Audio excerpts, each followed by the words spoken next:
আধুনিকতার মোহে একদল বেঈমানের দল তাদের নিজেদের উপরে আগত বিপদের কথা তারা ভুলে গিয়েছে। তারা এখন মজ মাস্তিতে ব্যস্ত।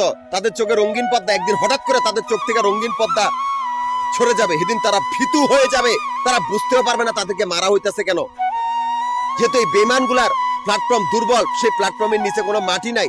এই বেঈমানগুলা কতগুলি নারীগুলাকে ঢাল হিসেবে ব্যবহার করে, যে নারীগুলা অন্যের বাসা বাড়ির চাকরানি, যে নারীগুলা নিকৃষ্ট ডাকাত দলের গোয়েন্দা বিভাগ, সেই নারীগুলার সাথে সম্পর্ক এই বেকুব গুলার, মাফিয়া বেকুবদের দলের।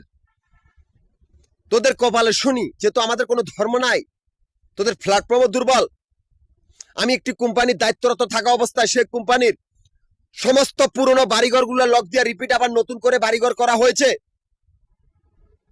যাতে এই মাফিয়া গ্রুপের বান্দির পুতগুলা কোনো দিকে পালাতে না পারে, আর আন্দি বান্দির জামাইগুলা বা বাতারগুলা কোনো দিকে পালাতে না পারে। তোদের সাহসটা কত বড়!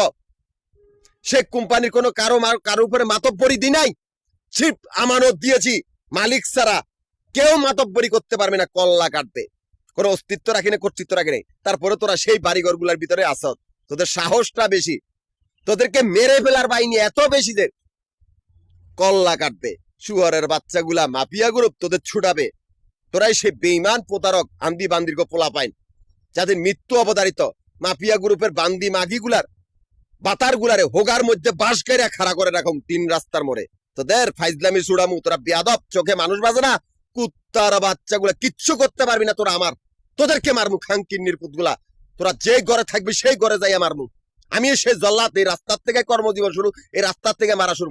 সেই কোম্পানির দায়িত্ব দিয়েছি 2 ভাগে বিভক্ত। পুরনো সমস্ত বাড়িঘর গুলা লক দিয়ে রিপিট বাড়িঘর কইরা এমনকি 2 ভাগে বিভক্ত কইরা একটাই গোষ্ঠী, অল উপজাতি ডিফেন্স, সেই জায়গাগুলোর ভিতরে এমন শক্তিশালী জল্লাদখানা করছিলেন, তোদেরকে দেখলেই গুলি করবে। শুয়ারের বাচ্চাগুলো, এটা মগের মূল্য পাইছ? তোদের সাহসটা কত বলে? তোরা আমাদের ব্যাংকের বাহিরের ব্যবসা দখল করার এই সাহসটা দিছে কেডা? আমি ঢাকা, গাজীপুর, নারায়ণগঞ্জ 3টা জেলা সমিতির প্রধান। 3টা জেলা সমিতির অফিস মিরপুর, নবাবপুর, মতিঝিল। এই 3টা জায়গার ভিতরে আমাদের আবাসিক বাড়িঘর বা হোটেলের ব্যবসার হিসাব করা, এখান থেকে আমাদের অ্যাকাউন্ট চলতেছে। অথচ সেই মাফিয়া বান্দি মাগির পুতগুলা ব্যাংকের ভিতর তো কোনো অস্তিত্ব নাই। ব্যাংকের বাইরের ব্যবসা দখল করার জন্য আমাদের সমিতির ক্যাশ কাউন্টার গুলার সামনে আস্তানা করেছে। আমাদের সমিতির অফিসিয়াল কর্মচারী খুন করা, সমিতির সদস্যগুলা খুন করা, এমনকি আমাদের সমিতির কাগজপত্র গুলা চুরি করে এমন একটা পরিস্থিতি করছে যাতে আমরা না যাই। তখন কি হবে? সেই জায়গাগুলোর ভিতরে আমি আমানত দিয়েছি, রিপিট আমানত।